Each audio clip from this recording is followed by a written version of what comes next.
आपके साथ साथ मैं भी खुर्रम शेख ज़मान को मुबारकबाद देता हूँ कि ये कराची के दोबारा सदर मुंतखब हुए हैं और हमें उम्मीद है कि खुर्रम की सरपरस्ती में ये कराची शहर में जो प्रॉब्लम्स हैं वो सॉल्व होंगी और आने वाला वक्त इंशाअल्लाह जिस तरह पहले आपने पीटीआई को मैंडेट दिया इसी तरह आने वाले बल्दियाती इलेक्शन में भी आपने मैंडेट देना है, क्योंकि फेडरल में गवर्नमेंट आपकी है। जब आपकी बल्दियात में भी गवर्नमेंट होगी तो आपके लिए बहुत आसानी हो जाएगी। और जो सिंध गवर्नमेंट इस सूबे सिंध के साथ कर रही है, आप डेली बेसिस पे देख रहे हैं जिस तरह का जुल्म यहाँ पे हो रहा है सिंध की तरफ से।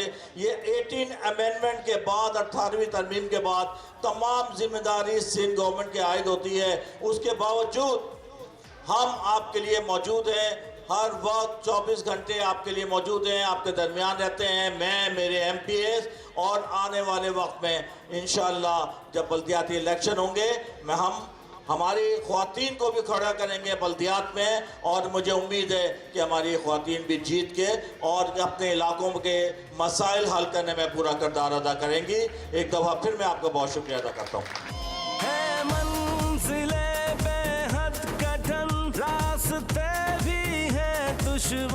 जिस तरीके से हमारे वज़ीर आज़म इमरान खान साहब काम कर रहे हैं, दिन रात काम कर रहे हैं, मेहनत कर रहे हैं, और मकसद क्या है?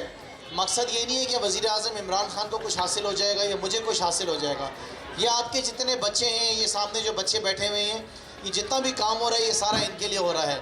जो नया पाकिस्तान बनने जा रहा है, जैसे कि एहसास जैसा प्रोग्राम है जिसके अंदर हाउसिंग स्कीम आ रही है, जैसे कि नौजवानों को लोन दिया जा रहा है। यहाँ पे समरीन बैठी हुई है खुशहाल पाकिस्तान में, इन्होंने बड़ा काम किया है, बड़े सर्वेज़ हो रहे हैं।